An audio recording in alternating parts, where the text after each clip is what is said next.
بسم اللہ الرحمن الرحیم وبہ نستعین انہ خیر ناصر و معین وصلی اللہ علی محمد و آلہ الطاہرین۔ الحمدللہ، خداوند منان کے لطف و کرم سے ہماری گفتگو اصول فقہ کے بیان میں تھی۔ اچھا، پہلے جلسے میں علم اصول کے مختصر تاریخی ادوار کو آپ کی خدمت میں عرض کیا۔ آج انشاءاللہ اصل کتاب کی طرف چلتے ہیں، لیکن اصل کتاب سے پہلے جس مصنف نے اس کتاب کو تصنیف کیا ہے یعنی شیخ محمد رضا مظفر، ان کے بارے میں چند کلمات آپ کی خدمت میں عرض کریں گے۔ خوب مرحوم شیخ محمد رضا مظفر، ان کا نام محمد رضا ابن محمد کہ ان کے آباء و اجداد کا سلسلہ مظفر تک پہنچتا ہے کہ ان کے آباء و اجداد میں ایک مظفر تھے، ان کی مناسبت سے یہ خاندان مظفر کے نام سے کہلاتا ہے کہ آغا محمد رضا کے اجداد میں ایک تھے مظفر ابن احمد۔ خوب آغا مظفر خود مسکن کے حوالے سے اصالتاً یہ لوگ بصرے سے تعلق رکھتے تھے، لیکن آپ نجف کے اندر رہے کیونکہ ان کے جو جد تھے آغا مظفر وہ اصالتاً بصرے کے تھے، بعد میں نجف میں آئے اور پھر نجف میں کچھ مدت رہنے کے بعد بصرے کی طرف پلٹ کر گئے۔ خوب آغا مظفر بزرگوار کے بارے میں کہتے ہیں کہ 5 شعبان 1322 ہجری میں آپ کی ولادت ہے، اور آپ کی ولادت سے پہلے یعنی 5 مہینے پہلے ان کے والد بزرگوار کا انتقال ہو چکا تھا کہ خود آغا مظفر فرماتے ہیں قد توفی والدی العلامہ الشیخ محمد فکانت ولادتی بعدہ ب5 اشہر، یعنی والد بزرگوار کی وفات کے 5 مہینے بعد میری ولادت ہوئی۔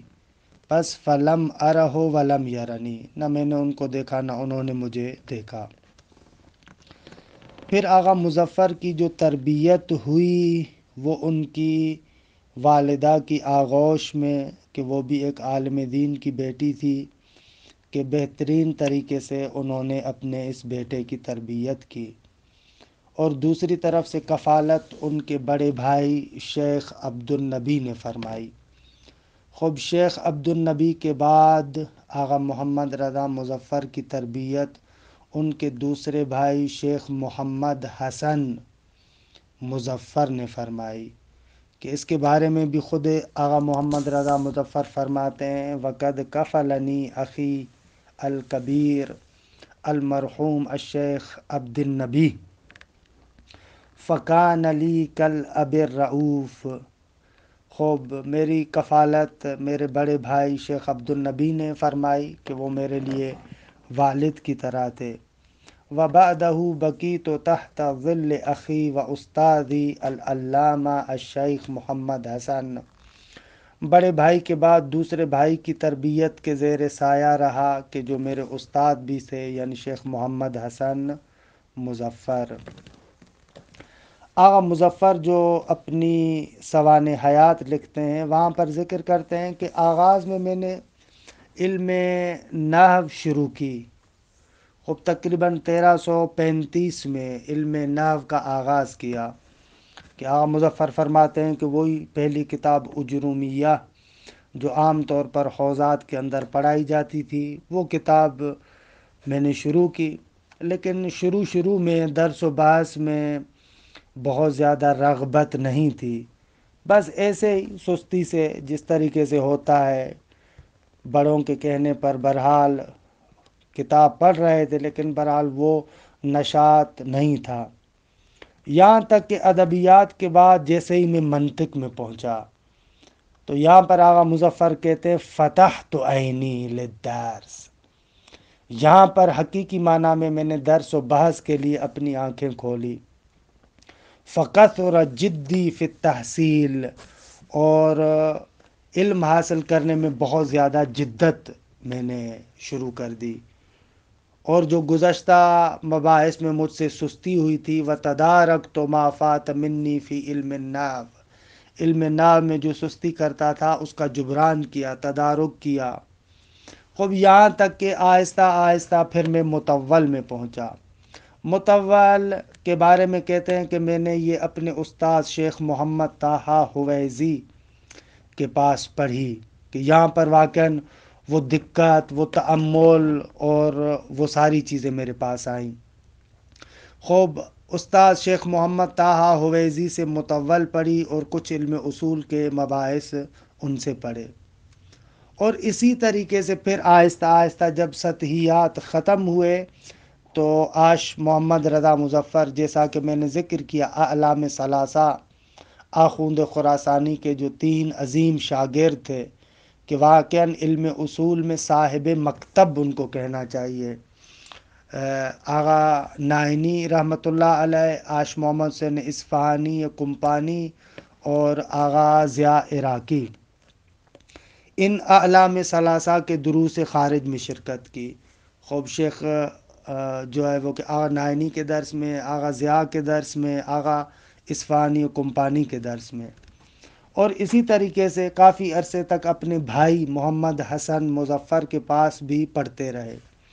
لیکن آغا مظفر نے جو عمدہ اور اہم استفادہ کیا، کیونکہ ہر شاگرد کی زندگی میں کچھ خاص اساتید ہوتے ہیں جن سے وہ بہت زیادہ متاثر ہوتے ہیں، تو آغا محمد رضا مظفر کی زندگی میں جو اہم استاد تھے جن سے یہ بہت زیادہ متاثر تھے وہ ہیں آش محمد حسین اصفہانی کمپانی، کہ الحق والانصاف، تدقیق، دقت اور جو ہے وہ کیا گہرائی کے لحاظ سے وہ ضرب المثل تھے۔ آج بھی جو ان کا کفایت الاصول پر تعلیقہ ہے، نہایت الدرایا، ہر کوئی بندہ سمجھنے کی صلاحیت نہیں رکھتا، بہت ہی دقیق اور عمیق کتاب ہے۔ حتیٰ کہ ہمارے استاد بزرگوار آیت اللہ شب زندہ دار حفظہ اللہ فرماتے ہیں کہ آغا سیستانی کہتے ہیں کہ جب ہم نے آغا خوئی کے پاس علم اصول کا دورہ ختم کیا تو پھر میں نے آغا خوئی سے عرض کیا کہ آغا اب ہمیں کیا کرنا چاہیے، آپ کا دورہ تو ہم ختم کر چکے ہیں۔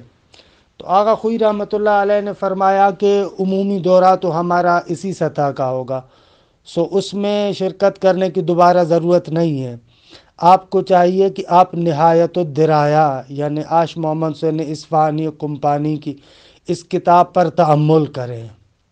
عمومی دوروں میں ہم اس کو تفصیل سے بیان نہیں کر سکتے کہ معروف ہے ان کے بارے میں کہ اس کا سمجھنا مشکل ہے، فہمہ مشکل و تفہیمہ اشکل والاشکال علیہ محال، کہ یہ دیگے مبالغے کے عنوان سے کہتے ہیں کہ اس کا سمجھنا واقعا مشکل ہے، سمجھانا اور زیادہ مشکل ہے، اور ان پر اشکال کرنا تو تقریباً محال ہے، نہ محال عقلی یعنی محال عادی۔ تو بہرحال یہ آغا شیخ محمد حسین اصفہانی کمپانی کے پاس آغا بہت زیادہ رہے۔ خلاصہ ان کے اساتید کی اگر لسٹ بیان کریں تو شیخ محمد طٰہٰ حویزی کہ جن کے پاس مقدمات، سطحیات اور شعر وغیرہ پڑھا، ان کے بھائی شیخ محمد حسن مظفر، ان کے پاس بھی اصول و فقہ کافی عرصہ پڑھتے رہے۔ اسی طریقے سے آغا نائنی محمد حسین نائنی کے واقعاً فخر المتاخرین کہلاتے ہیں۔ خوب آغا ضیاء عراقی کے بہت ہی عظیم شاگردوں نے ان کے ہاتھ پر تربیت پائی، اور اسی طریقے سے مرزا عبد الحادی شیرازی، ان کے درس فقہ کے اندر بھی انہوں نے شرکت کی آغا محمد رضا مظفر نے۔ البتہ سیر و سلوک اور عرفان میں مرحوم قاضی سید علی قاضی طباطبائی ان کے شاگرد تھے، ان سے بہت زیادہ استفادہ کیا، اور اسی طریقے سے آخری استاد کے جو اہم ترین ان کا استاد ہے وہی شیخ محمد حسین اصفہانی و کمپانی، کہ کافی عرصہ ان کے پاس فلسفہ، اصول اور فقہ پڑھتے رہے، اور آغا مظفر ان کے مبانی اور آراء سے بہت زیادہ متاثر تھے، کہ آپ انشاءاللہ دیکھیں گے اس کتاب اصول فقہ کے اندر اپنے استاد کے بہت زیادہ نظریات کو ذکر کرتے ہیں، حتیٰ بعض جگہوں پر تو عین عبارت اپنے استاد کی نہایت الدرایا کی انہوں نے نقل بھی فرمائی ہے۔ خوب، اگر اساتید اور درجے کے اعتبار سے میں کہوں تو آپ کہہ سکتے ہیں کہ آغا مظفر، علامہ طباطبائی رحمۃ اللہ علیہ ان لوگوں کے درجے میں آتے ہیں، کہ علامہ طباطبائی رحمۃ اللہ علیہ کے بھی اساتید تقریباً یہی ہے، یعنی آغا اصفہانی کے پاس وہ پڑھے، اور اسی طریقے سے عرفان میں وہ شاگرد تھے آغا علی قاضی طباطبائی کے، ان کے بیج میں آتے ہیں آغا محمد رضا مظفر۔ اچھا، آغا محمد رضا مظفر ایک جسے کہیں نا فعال انسان تھے۔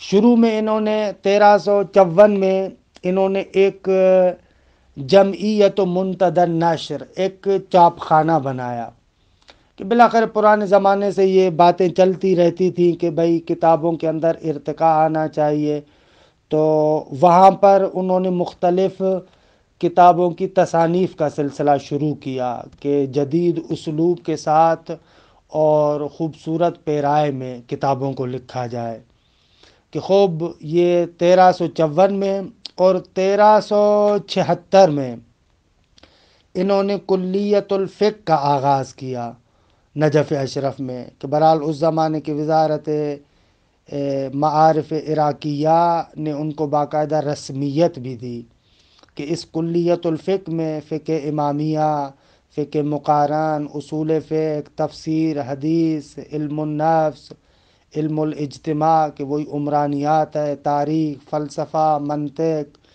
اور ان چیزوں پر باقاعدہ کام کیا جانے لگا، اور ان کے اس کلیت الفقہ میں اس زمانے کے بارز اساتید، مثلا شیخ عبدالحسین حلی، شیخ عبدالحسین رشتی، علامہ محمد تقی الحکیم، خود آغا محمد رضا مظفر، علامہ شیخ محمد جواد بلاغی، یہ شخصیات وہاں پر تدریس کرتی تھیں، اور وہاں پر جسے کہا جائے کہ بہترین مبلغین اور محققین کی تربیت ہوتی تھی۔ آج کل کے زمانے میں ہمارے حوزہ علمیہ قم میں جو مؤسسہ جات جانے جاتے، یہ مؤسسہ وہی جیسے انہوں نے آغا مظفر نے کلیت الفقہ بنایا تھا، اسی طریقے سے یہاں پر مؤسسہ جات تو آج کل بہت زیادہ ہے۔ خوب، آغا محمد رضا مظفر کی تصانیف بھی بہت زیادہ ہیں، مثلا اصول فقہ جو یہ ہمارے سامنے ہے، کہ اس کے بارے میں انشاءاللہ کچھ عرض کروں گا، اسی طریقے سے المنطق ہے، اسی طریقے سے عقائد الامامیہ ہے، اسی طریقے سے ان کی ایک تصنیف فلسفہ ابن سینا پر ہے، اسی طریقے سے ایک تصنیف احکام الیقظہ دیوان شعر ہے ان کا، ایک ان کی تصنیف ثقیفہ ہے، یا ایک اور کتاب علی ہامش یا علی ہامش الثقیفہ، بلے اس طریقے سے علی ہامش الثقیفہ، اور اسی طریقے سے فلسفہ اسلامی کے بارے میں ان کی کتاب ہے، مقاصد پر حاشیہ ہے، علم عروض شعر وغیرہ کے ساتھ جو تعلق رکھتا ہے اس کے بارے میں بھی ان کی ایک تصنیف ہے۔ اس کے علاوہ متعدد مقالہ جات جو مختلف مجلات اور رسالوں میں چھپتے تھے ان کے برحال موجود ہیں۔ یہ آغا محمد رضا مظفر۔ اچھا، آ جائے اس اصول فقہ کی طرف، چند کلمات میں اصول فقہ کے بارے میں عرض کروں۔ یہ اصول فقہ قوانین الاصول کی جگہ پر ہے۔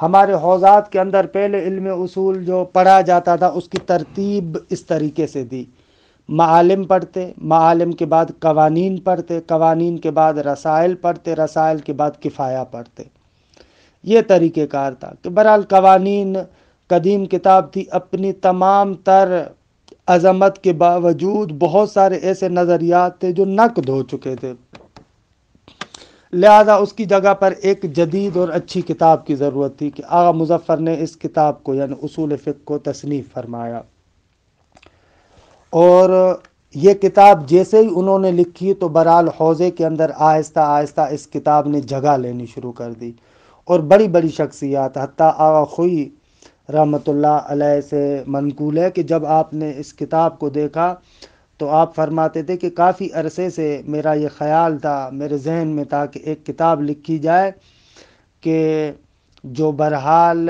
اپنی تمام تر دقتوں کے باوجود ایک جدید اسلوب پر مشتمل ہو۔ اور جب اس کتاب کو دیکھا تو آپ بہت زیادہ، جسے کہا نا کہ خوش ہوئے اور تعبیر کی کہ جدیر بطال بالعلم ان یدرس ھذا الکتاب، واقعاً سزاوار ہے ایک طالب علم کے لیے کہ اس کتاب کو پڑھے تاکہ وہ آمادہ ہو سکے دروس عالیہ کے لیے۔ اچھا، یہ کتاب 4 اجزاء پر مشتمل ہے۔ ایک جز اس کا مباحث الفاظ کے بارے میں ہے، ایک جز ملازمات عقلیہ کے بیان میں ہے، تیسرا جز مباحث حجت کے بارے میں ہے، اور چوتھا جز اصول عملیہ کے بارے میں۔ کہ بڑے افسوس سے کہنا پڑتا ہے کہ چوتھا جز کامل نہیں ہوا، کیونکہ اس میں فقط استصحاب کے تھوڑے سے مباحث اور تنبیہ ثانی یہاں تک ہے، کہ بعد میں پھر کچھ علماء نے جیسے آغا عرفانیان ہیں، انہوں نے تتمیم و اصول الفقہ کے نام سے ایک چھوٹا سا رسالہ لکھا ہے کہ جس میں برات، احتیاط اور تخیر کے مباحث کو بھی ذکر کیا ہے کہ خدا نے متعال نے اگر توفیق دی وہاں تک پہنچ سکے تو حتماً اس جسے کہا جائے کہ تتمے کو اور تکمیل کو، برات، استصحاب اور تخیر کے بارے میں جو ہے اس کو بھی ذکر کریں گے۔ خوب، یہ کتاب کے بارے میں اس طریقے سے آغا محمد رضا مظفر 16 رمضان 383 میں نجف اشرف میں وفات پاتے ہیں کہ علماء کے جم غفیر نے ان کی تشییع کی اور ان کو اپنے بھائی کے ساتھ مقبرہ آل مظفر میں دفن کیا گیا۔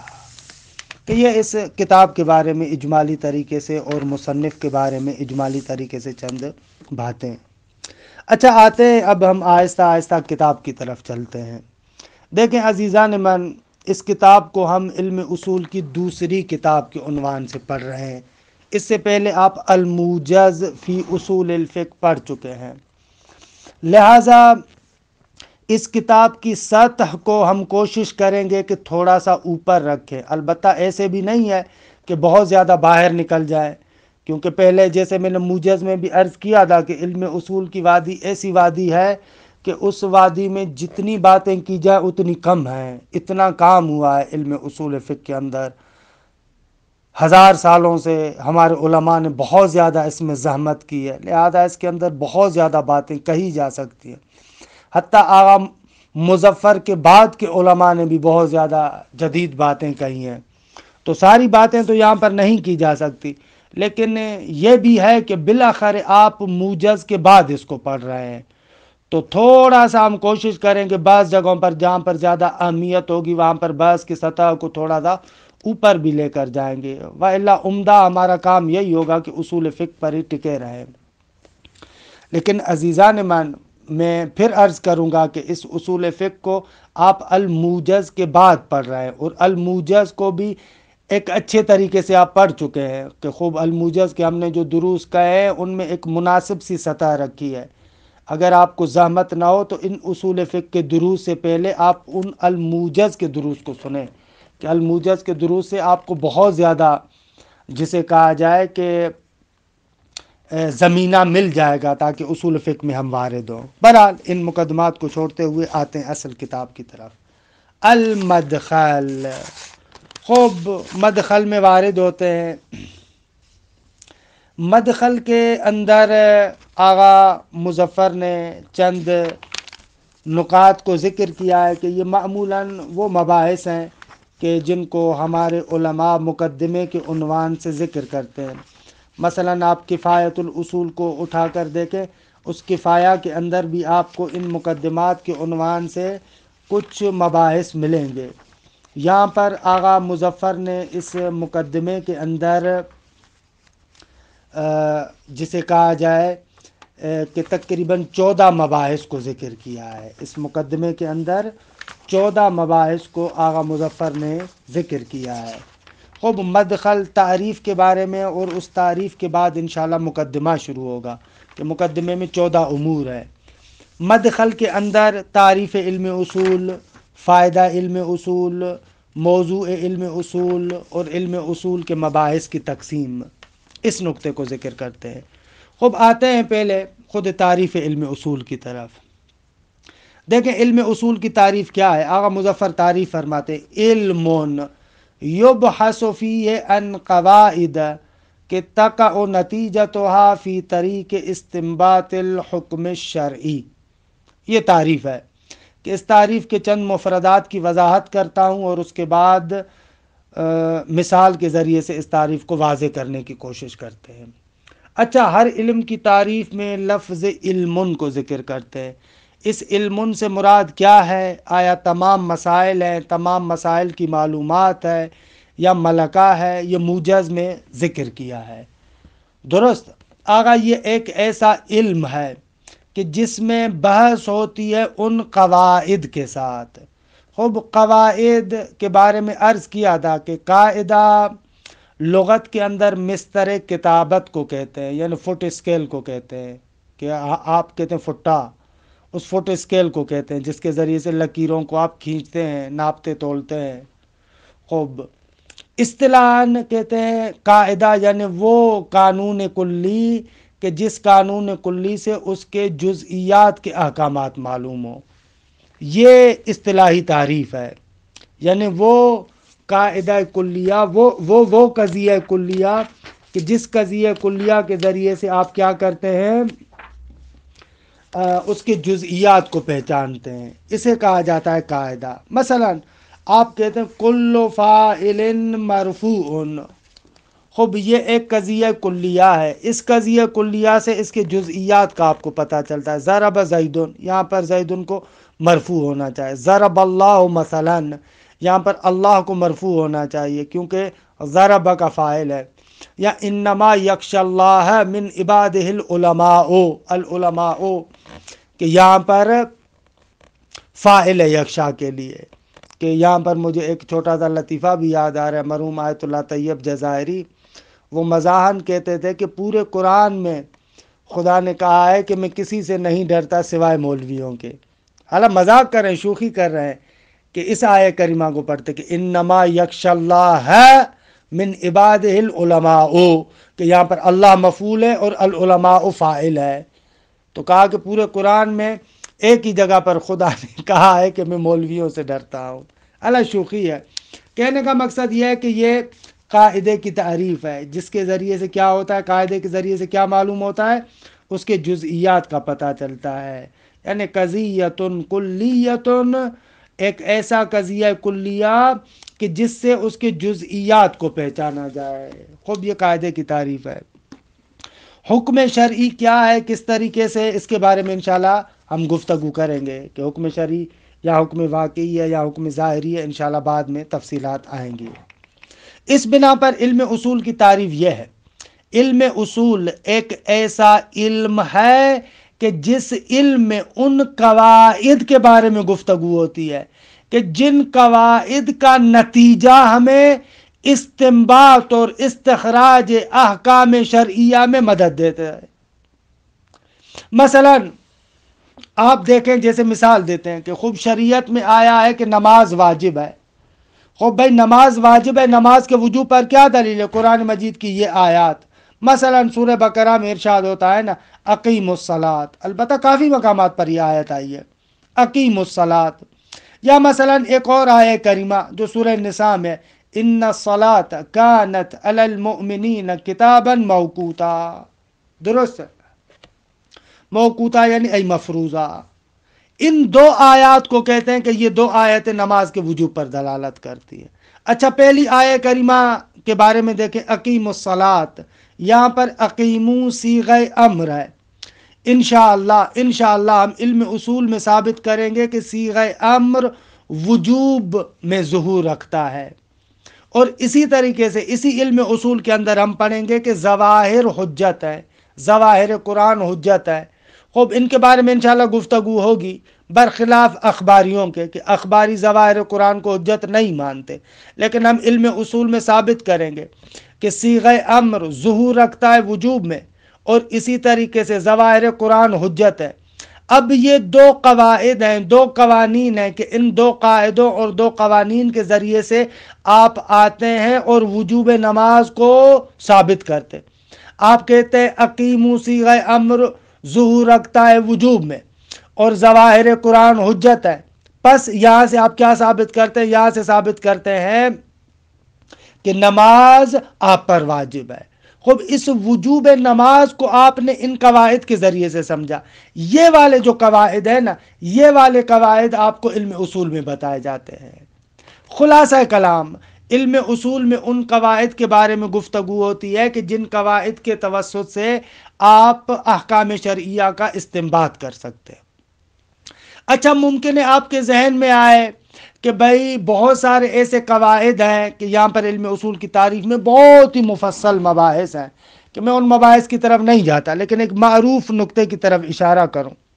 آپ کہیں ممکن ہے کہ بھائی قواعد فقہیہ، خوب قواعد فقہیہ کے ذریعے سے بھی تو احکام شرعیہ کا استنباط کیا جا سکتا ہے۔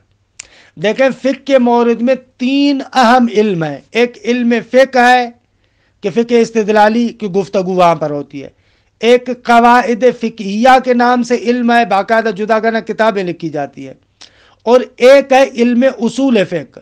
ان تینوں میں کیا فرق ہے؟ علم فقہ کے اندر ایک ایک فقہی مسئلے کے بارے میں، جزئی مسئلے کے بارے میں گفتگو کرتے ہیں، درست ہے؟ یہ احکامات جزئیہ وہاں پر آپ کے لیے روشن ہوتے ہیں علم فقہ کے اندر۔ قواعد فقہیہ کے اندر ان قواعد کلیہ کو ذکر کیا جاتا ہے کہ جن کے ذریعے سے حکم کو استنباط نہیں کرتے، بلکہ وہ خود ایک حکم کلی ہوتے ہیں۔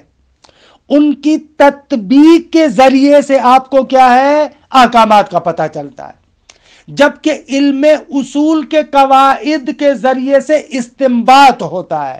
خود یہ اہم نقطہ ہے، اس نقطے کو سمجھیں۔ مثلا ہمارے پاس قواعد فقہیہ میں سے ایک قاعدہ فقہیہ ہے قاعدہ طہارت۔ خب قاعدہ طہارت میں کیا بیان کیا جاتا ہے؟ کل شیء لک طاہر حتی تعلم انہ مثلا قذر، یا حتی تعلم انہ مثلا قذر، حتی تعلم انہ قذر۔ ایسے ہر چیز تمہارے لیے طاہر ہے یہاں تک کہ تمہیں یقین ہو جائے کہ یہ نجس ہے۔ خب یہ قاعدہ طہارت ہے، ایک کلی قاعدہ ہے کہ جو ایک روایت میں آیا ہے، عمار صحاباتی کی معروف روایت ہے، اس روایت کے اندر یہ قاعدہ آیا ہے۔ اب اس قاعدے کے ذریعے سے بھی تو بہت سارے احکامات شرعیہ کا پتہ چلتا ہے۔ مثلا مجھے معلوم نہیں ہے کہ یہ میرا لباس پاک ہے یا نجس ہے، تو کہتے ہیں یہاں پر آپ قاعدہ طہارت کو جاری کریں، کل شیء لک طاہر حتی تعلم انہ قذر۔ خوب ہر چیز تمہارے لیے پاک ہے جب تک کہ تمہیں یقین ہو جائے کہ یہ نجس ہے۔ خوب اس کے ذریعے سے بھی حکم شرعی کا پتہ چلا۔ علم اصول کے قواعد کے ذریعے سے بھی آپ کو علم اصول کے قواعد کے ذریعے سے بھی احکامات کا آپ کو پتہ چلتا ہے۔ تو پھر ان قواعد فقہیہ اور علم اصول کے قواعد میں کیا تفاوت ہے؟ تو یہاں پر علماء ایک دقیق نقطہ ذکر کرتے ہیں، سمجھیے گا، میں جان بوجھ کے اس کو عرض کر رہا ہوں کیونکہ بلاخر ابھی آپ اصول فقہ میں موجز والی صرف تعریف آپ کو نہیں بتا سکتا، تھوڑا سا اوپر بھی لانا چاہتا ہوں۔ خوب دیکھیں، وہ جو قاعدہ فقہیہ ہے نا، یہ قاعدہ طہارت بذات خود ایک حکم شرعی کلی ہے، ایک کلی حکم شرعی ہے۔ جن جن موارد میں آپ اس کو تطبیق دیتے ہیں وہاں پر یہ نہیں ہوتا کہ مثلا وہ حکم کلی جدا ہے اور جس پر آپ نے تطبیق دی ہے اور حکم جزئی آپ کو معلوم ہوا ہے وہ جدا حکم ہے۔ نہ، مثلا میں جو اپنے لباس کے بارے میں کہہ رہا ہوں کہ مجھے شک ہو رہا ہے یہ پاک ہے یا نجس ہے، یہاں پر آپ قاعدہ طہارت کو جاری کرتے ہیں، یعنی خود قاعدہ طہارت کو اس پر تطبیق دیتے ہیں آپ، درست ہے؟ جبکہ علم اصول کے جو قواعد ہیں وہاں پر تطبیق کی بات نہیں ہے، وہاں پر استنباط کی بات ہے۔ مثلا ظاہر قرآن حجت ہے، صیغہ امر ظہور رکھتا ہے وجوب میں، اس قاعدے سے کہ یہ قاعدہ ہے نا، صیغہ امر ظہور رکھتا ہے وجوب سے، اس سے آپ استنباط کر رہے ہیں وجوب نماز کو. وہ جو وجوب نماز ہے عیناً وہ قاعدہ نہیں ہے کہ جس قاعدے کو آپ نے کہا کہ صیغہ امر ظہور رکھتا ہے وجوب میں. دوسرے لفظوں میں ایک مرتبہ کیا ہوتا ہے، ایک کلی ہوتی ہے اور ایک اس کے جزئیات ہوتے ہیں، اس کو تطبیق دیتے ہیں آپ. مثال دوں پہلے میں آپ کو. آپ دیکھیں انسان ایک مفہوم کلی ہے. خوب اس مفہوم کلی کو اپنے مصادیق پر آپ تطبیق کرتے ہیں. زید انسان ہے، عمر انسان ہے، خالد انسان ہے، بکر انسان ہے. یہاں پر اس کلی کو اپنے مصادیق پر آپ نے تطبیق دی ہے. یہ مصادیق وہی کلی ہے، منتہا یہ اس کے مصادیق ہے، جزئیات ہے، وگرنہ کوئی اور فرق نہیں ہے. قاعدہ فقہیہ اور جس مورد میں قاعدہ فقہیہ فٹ ہوتا ہے ان کا تعلق بھی ایسے ہوتا ہے، کلی اور اس کے مصادیق کی طرح.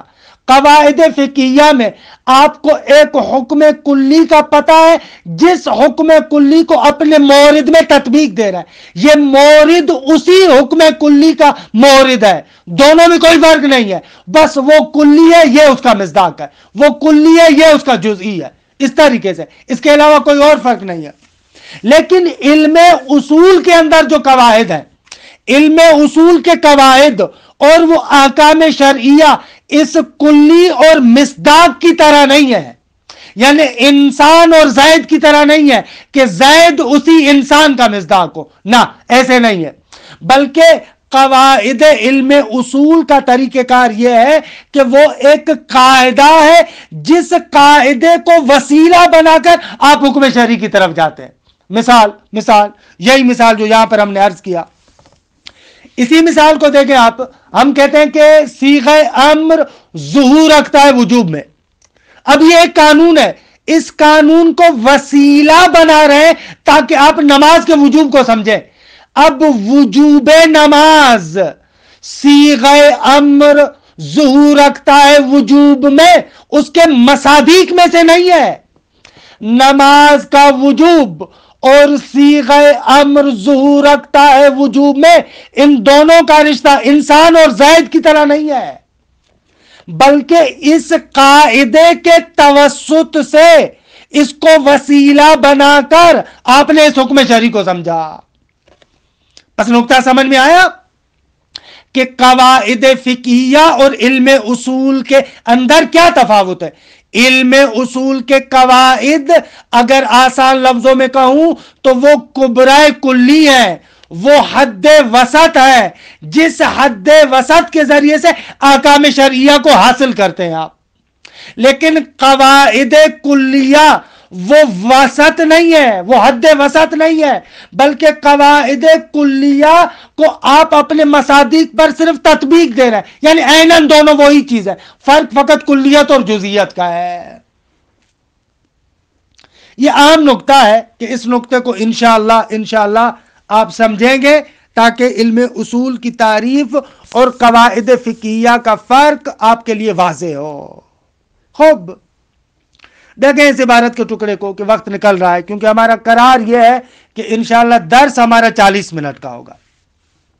المدخلو بسم اللہ الرحمن الرحیم نحمدہ علی آلائہ، ہم حمد کرتے ہیں خدا کی نعمتوں پر. ونصلی علی خاتم النبیین محمد وآلہ الطاہرین المعصومین، اور صلوات پڑھ رہے ہیں جو نبیوں میں خاتم ہے، آخری نبی یعنی حضرت محمد مصطفیٰ صلی اللہ علیہ وآلہ وسلم، اور ان کی آل پر کہ الطاہرین المعصومین، جو پاک ہے، جو معصومین ہے. خوب تعریف و علم الاصول. اچھا میرے پاس میں نے پہلے بھی عرض کیا تھا جو نسخہ ہے وہ بوستان کتاب کا نسخہ ہے، کہ جو مصحح ترین نسخہ ہے آغا عباس علی زاری سبزواری کی تصحیح کے ساتھ. تعریف و علم الاصول، علم و اصول الفقہ ہوا. فرماتے ہیں علم اصول فقہ کیا ہے؟ علم ایک ایسا علم ہے، یعنی آپ چاہے مسائل کا ادراک کہیں یا ان مسائل کا ملکہ کہیں، کہ بہتر ہے کہ ملکہ کہیں. یبحث فیہ جس علم میں بحث کیا جاتا ہے، ان قواعد ان قواعد کے بارے میں کہ تقع نتیجتھا ان قواعد کا نتیجہ واقع ہوتا ہے. کیوں عرض کرے، کیوں کہہ رہے ہیں کہ نتیجہ، ابھی نقطہ عرض کروں گا.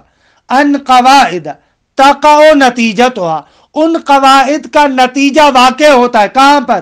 فی طریق استنباط الحکم شرعی حکم شرعی کے استنباط اور استخراج کے طریقے میں. حکم شرعی کو جو آپ حاصل کرنا چاہتے ہیں، استخراج کرنا چاہتے ہیں، استنباط کرنا چاہتے ہیں، اس کے طریق میں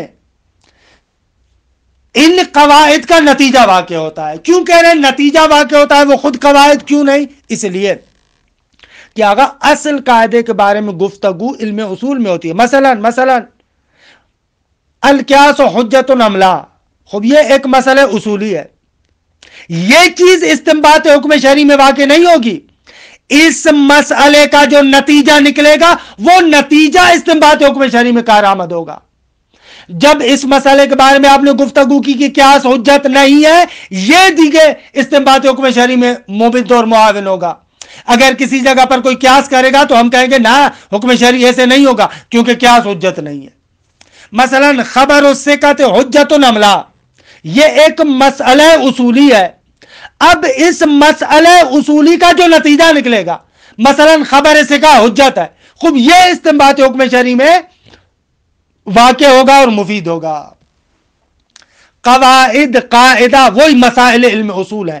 مسائل اور قواعد اصول ایک ہی بات ہے. دیکھیں ان مسائل اصول اور ان قواعد اصول کا جو آپ نتیجہ لیں گے، اس نتیجے کو استنباط حکم شرعی میں لے کر آئیں گے. مثلا علم اصول میں آپ بحث کریں، مسئلہ اصولی ہے، استصحاب حجت ہے یا نہ، خوب آپ اس کا جو نتیجہ نکلے گا اس نتیجے سے آپ استفادہ کر کے استنباط حکم شرعی کریں گے. خوب اس اعتبار سے آغا مظفر نے تعبیر کو ایسے استعمال کیا. دقت کریں، ان قواعد تقع نتیجتھا فی طریق استنباط الحکم شرعی. حالا حکم شرعی کیا ہے انشاءاللہ کل عرض کریں گے. مثال ہو کہ مثال کے ذریعے سے سمجھا رہے ہیں، ان الصلاۃ واجبۃ فی الشریعۃ الاسلامیہ المقدسہ کہ صفت شریعت ہے. کہتے ہیں نماز شریعت اسلامیہ مقدسہ میں واجب ہے. وقد دل علی وجوبها من القرآن الکریم قولہ تعالی، قرآن کریم میں سے یہ آیہ کریمہ یا یہ آیات کریمہ اس بات پر دلالت کرتی ہے. وَأَقِيمُوا الصَّلَاةَ إِنَّ الصَّلَاةَ كَانَتْ عَلَى الْمُؤْمِنِينَ كِتَابًا موقوتا، موقوتا یعنی ای مفروضہ، ثابتہ، لکھی گئی ہے. اچھا اس دوسری آیت سے کیسے استفادہ ہو رہا ہے وہ یہاں پر ذکر نہیں کیا، وہ انشاءاللہ ہم بعد میں پڑھیں گے کہ کبھی کبھار جملہ خبریہ جملہ انشائیہ کے معنی میں آتا ہے کہ وہ دیکھیں انجا ایشون ہم ذکر نہ کر دیں، انہوں نے بھی ذکر نہیں کیا، ہم بھی نہیں چھیڑ رہے، یہ بعد میں پڑھیں گے. پہلی آیت پر فوکس کیا. وَلَكِنَّ دَلَالَةَ الْآيَةِ الْأُولَى، اس آیہ اولا کی دلالت متوقفتن، دو قانونوں پر متوقف ہیں. متوقفتن علی ظہور صیغۃ الامر فی الوجوب، ایک یہ قانون کے صیغہ امر ظہور رکھتا ہے وجوب میں، جیسے نہ وہ اقیمو ہونا، یہ جملہ ہے معترضہ ہے، بریکٹ میں رکھیں اس کو، جیسے اقیمو یہاں پر یہ صیغہ امر ہے. ومتوقفتن اس پہلے متوقفتن پر عطف ہے. ولیکن دلالت الآیت الاولی متوقفتن ایضاً، جیسے اس پہلے قانون پر موقوف ہے اسی طریقے سے دوسرے قانون پر بھی موقوف ہے. ایضاً علی ان ظہور القرآن حجتن، قرآن مجید کے ظواہر حجت ہے برخلاف اخباریوں کے کہ انشاءاللہ مباحث حجت میں تفصیلاً پڑھیں گے.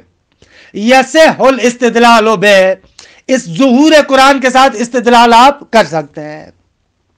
وَهَاتَانِ الْمَسْأَلَتَانِ يَتَكَفَّلُ بِبَيَانِهِمَا علم الاصول، فرماتے ہیں یہ جو دو مسئلے ہیں ان دونوں کو بیان کرنے کا ذمہ دار علم اصول ہے، علم اصول ان کو بیان کرتا ہے. فَإِذَا عَلِمَ الْفَقِيهُ، کہتی کہ آغا مظفر کی اصول فقہ کی خاصیت یہ ہے کہ اس کی عبارت بہت آسان ہے.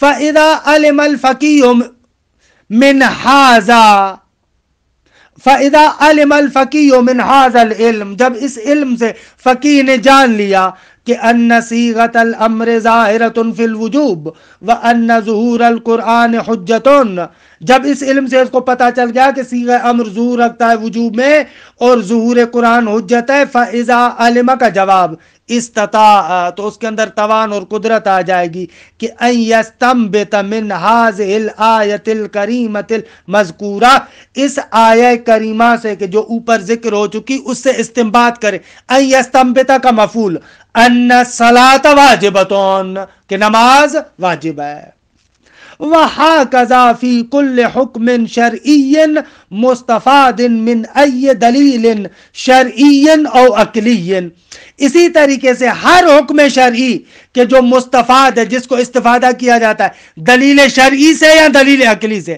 حالا دلیل شرعی کیا ہے، دلیل عقلی کیا ہے، بعد نظمی کو نہیں آگے آئے گا، لا بد ان يتوقف استنباطه من الدلیل علی مسئلۃ او اکثر من مسائل هذا العلم، فرماتے ہیں اسی طریقے سے ہر حکم شرعی کے جس کو آپ دلیل شرعی یا دلیل عقلی سے استفادہ کرتے ہیں، ضروری ہے، لازم ہے کہ ان یتوقف استنباط ہو، اس کا استنباط متوقف ہو، استنباط یعنی استخراج حاصل کرنا، متوقف ہو دلیل سے، دلیل سے جو آپ اس کو استنباط کرتے ہیں یہ متوقف ہے کس پر، ایک یا ایک سے زیادہ اس علم کے مسائل پر، اس علم کے ایک یا ایک سے زیادہ مسائل پر متوقف ہے۔ خلاصہ کلام کہ علم اصول ایسا علم ہے کہ جس علم کے قواعد کا نتیجہ استنباط حکم شرعی میں ہمارا ممد اور معاون ہوتا ہے۔ وصلی اللہ علی محمد و آل بیتہ الطیبین الطاہرین۔